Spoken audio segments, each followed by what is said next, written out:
I'm going to suggest to you that you have a bad idea. Bless your heart, my idea people. I am one of them. But oftentimes we think we've got a good idea because, well, it came from us. But I'm here to tell you that it is probably not a good idea until we do a couple of things I'm getting ready to show you coming up. What I'm going to show you coming up is how we take a bad idea, something that we have no idea if it'll work, it's just in our heart, and turn it into a good idea. So let's take a look at this. Now, I'm going to be using a couple of tools here. One of those tools is going to tell us whether or not people are actually searching for this thing. They're using Google, they're going on different places, and they're talking about it. So I came up with this idea that I wanted to pursue microlearning. It's kind of a big deal. E-learning, microlearning. Well, we think courses, we think webinars, we think of all these different things. Well, here's what's happening. It's getting saturated like crazy. So now, anytime we have a saturated market, one of the smart things to do is to see if we've got people looking for it, searching for it, to see if we have an idea worth pursuing. So in this case, look what I did. I put in microlearning, and then I wanted to see if it's got any search volume. So it's saying here that it's got 27,100 search volume. That's pretty good. Competition, however, is kind of difficult. Why? Because the microlearning space, if we wanted to rank for this keyword, everybody else is too. But look at this. We go down and we take a look in here to see if other people are talking about it and where. Because what we give ourselves a chance to do is click in here into any one of these and to find out how we can go about even jumping into this space, even if it seems like it's at a 50 and kind of competitive. So look at this. There's another thing I'm going to do. I'm going to go ahead and take this. I'm going to go over to Content Assistant here in this particular tool. Now we're going to use a couple of tools today. I put in microlearning, same thing, right? So here's what I found. Now this is one of the ways that we can determine and start making that bad idea and turn it into one that could be good, something that can put some cash in our pockets, make us some money. All right. So microlearning right now is saying, here are some of the most keywords. If we're going to try to rank for this thing, and I'm going to suggest to you that we're going to put it on a website. We're going to use these words. We're going to see if we can get some Google traffic. But the main thing we're trying to do, first of all, is see if this thing has any juice for us, right? So look at this. I put in the keyword. I'm going to also look at how many other keywords I might need to use if I'm going to try to rank for it. But we're going to use these keywords in a totally different way. I'm telling you, this is what's going to be interesting. Now, I'm also going to go right over here where it says research. I'm going to look up some things under this. I'm going to look at some areas that's already being talked about. Here's where the magic happens, everybody. The magic happens in the fact that I already have places that are talking about microlearning. So we get some ideas, get 5 microlearning examples. Microlearning is a way to provide short, focused pieces of content. Okay, so they're giving us snippets. We're going to be using this a little bit later. Stay with us, stay with me on this video because I'm going to be showing you how we're going to take some of this stuff right here and it's going to create ourselves a nice little landing page, right? And that landing page is going to be used to attract what we believe our customers out there searching. If it says 27,000 people are searching, we want them to search our websites, right? Okay. All right, so here's some more stuff here. I'm going to also go over to questions. Now watch this. Questions are beautiful because if questions are being asked out there right now, we want to know that because when we learn what questions are being asked, then we, guess what, can provide the answer. So what is microlearning strategy? Who invented microlearning? I might not want to know about that, but a learning buff might want to know that. Which microlearning app is the best? Now, this is our moneymaker. Why? Because we're going to then use our affiliate marketing knowledge, the stuff that I teach you inside of my courses and classes and webinars and all that stuff. We're going to be using these to then put on our websites, put on our landing pages so that we can get paid. All right, what is multilingual keyboard? Don't know what that means. Don't have to. How long should microlearning be? That's a critical question because people are always wondering, hey, how long should I make my course? How long should I make my class? What should these videos be? All that kind of stuff. All right, so we got some information here. Headings. Now what we get a chance to do is to see some H1 headings. These are the things that are going to attract people to our potential landing pages. Now, later on inside the course, I'm probably going to take all of these and literally show you how we would go from this idea, microlearning, all the way into our income.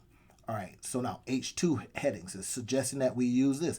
Now, what we're going to do is we're going to take this right here. We're going to tell one of our AIs to put this in a landing page, right? I'm going to show you that here coming up. Put all of these in a landing page format. What is it doing? It's giving us all of these questions that we can then go out there and answer. All right, so let's look at some SERP analysis. It's going to literally, look at this, y'all. This is so much fun. This is literally telling us where it is that we can go and find out more about it, right? Once we go to the actual websites, now we can do some extra and deeper learning. We're going to be utilizing some of our AI apps to condense it, to summarize it, all of that good stuff. We're going to utilize maybe some Google LLM to do that too. Right now, here we go. We got more stuff that we can do. Now, this app is so powerful because we can literally create outlines from this stuff. We'll talk about that inside of the actual course. But now, what I'm going to do next is I'm going, okay, well, that's just, this particular app that's helping us understand what's going on here, but I want to go a little bit deeper. So microlearning is telling me, okay, great. There's some juice there, but I want to see who's actually creating some courses from it. If people are out there creating courses from it, that's good. But if it's too much, well, that's bad. So look at this. I'm going over to another app here, and I'm going to be showing, I'll leave these apps in the description field. I use them all the time, but it also can give you a chance to see how you can use them too. And I, of course, will train you on them if you want. So look at this. Now, it shows here there's 37,000 students, 37,670 students. Is giving us an idea that this many platforms already have that courses. That's good. 3 niches, all right, or niches, however you want to say that. Average price. But here's a really cool part. I want to know if this thing is making money. So if I put it out there, this one right here has an estimated earnings of $667,000 since 2018. Okay, that's kind of a cool thing to do, right? Set it and forget it business. Build it up, set it out there, and it just makes money every single year.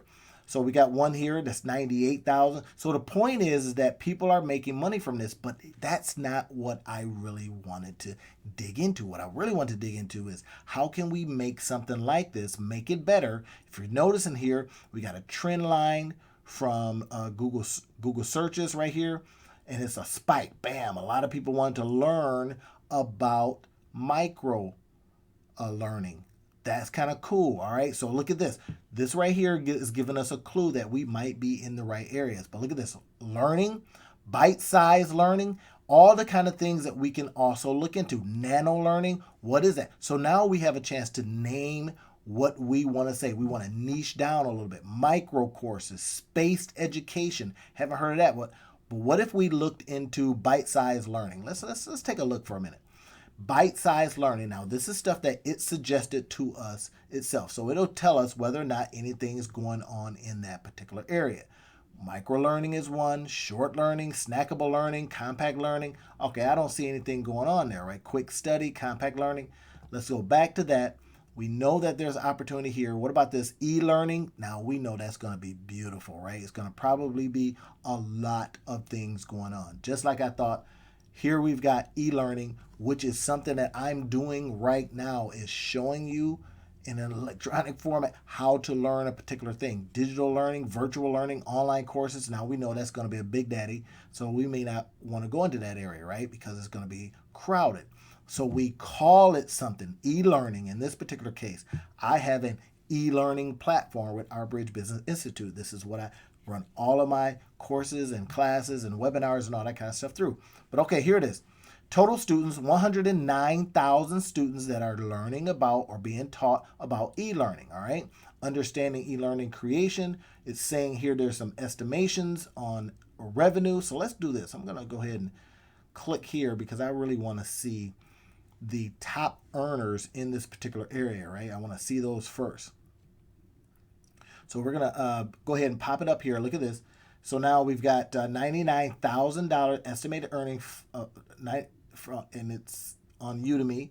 We've got all these different things. This is giving us some really good initial information, right? And that's what I want. I want to find out what's going on, what's happening. Video production for e-learning. Okay, that could be something. If I'm going to be a video production person, I could do some really good stuff here. I want to understand if it's a lot of stuff going on. Then I can call up some people. I can, get a virtual assistant or somebody to kind of like find people that are in video production and they want to connect with people that are doing e-learning. We can create some website, a landing page or something like that to be that connection. But you see what I'm doing here. I'm first finding out, is there juice in this particular area, right? Now, I'm going to go back over to our section here in microlearning, and we're seeing that, well, what if we put in e-learning? Instead of microlearning, let's see if we put in e-learning and see if we can come up with something even better. So microlearning, we understand 27,000. You might want to call it microlearning or something else.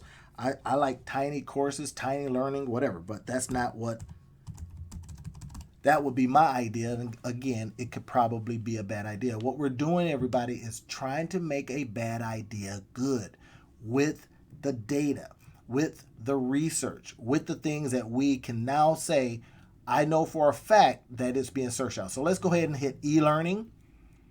We're then going to see how that is that how e-learning is looking, right? Doesn't show a lot of volume. E-learning, All right, there's some stuff here. Looks like there's a little bit of stuff going on. E-learning university. Okay, all right. Look at this. Depending on how it's spelled, I wonder how they're spelling it. Let's see if we take away that. Now, this is how you explore to find out. Maybe it's something in the way you actually put it in. All kinds of stuff, man. So, okay, e-learning right here. Look at that. E-learning spelled like this without the hyphen. Look at this. This is crazy. And if we look at this trend line, it is going through the roof. That tells me that e-learning without the hyphen, that's the key part, is big. Now, what if we did this? Now, we want to go over here. We're going to go over here to Content Assistant. I'm going to put in, instead of microlearning, I'm going to put in e-learning now. And I'm going to be searching to see what kind of keywords I might need, what kind of research is already. Now, you see what we're doing here, everybody? This right here is just kind of cheating, isn't it? Cheating in a good way. And when I say good way, it's because now what we're doing is we're literally seeing the facts in front of us. Before we just go off on our feelings, I feel this is a good idea, we look at the facts and we let the facts tell us, well, yes, you might be in a really good and interesting pool. We also are using these apps to then say to ourselves, well, if I pursued it, should I call it something different? Should I niche down? If this is the house, what room should I pull out and introduce first? That right there gives us an opportunity. I'm going to be going deeper into this inside the course. If you like this kind of content, I'm doing it all the time, showing you how to monetize your life, showing you literally how to take these bits and pieces of information and pull them together so that we can put them out there in courses and webinars and web classes and all that kind of stuff so that it can put some money in our pockets. If this is something that you want me to continue, just let me know in the comments. If you're brand new to the channel, go ahead and subscribe. We get down like this all the time. All right, let's go ahead and see what else we got here. We've got learning management systems. That right there, that's money, y'all, because this right here, the learning management system, is something that we can literally sell as an affiliate. All right, so learning management systems, I want to learn about that. I want to know about authoring tools, all right, because I can become an affiliate for that. Online training. Not only do we have our own online trainings like I'm doing right now, but we can then go out there and do some trainings for some stuff that we learned, just like I'm doing for you right now. Awards, education, all kinds of cool stuff. Right now, we go into keywords. We start looking at the particular keywords. All right, great. We go into research. Again, you see what I'm doing. I am taking what I thought was an idea that would be good, and I says, well, you know what? That's just my feelings, and I'm going to take it, and I'm going to flip it. I'm going to be thinking, this is a bad idea. I'm not going to pursue it. Nobody's going to buy that thing. And then we use the data to make it good. That's the key part of it. And that's what I wanted to share with you in this video, is how we can literally go from a bad idea, make it good, but we're going to do it with research. All right, everybody. I'll talk to you in the next video.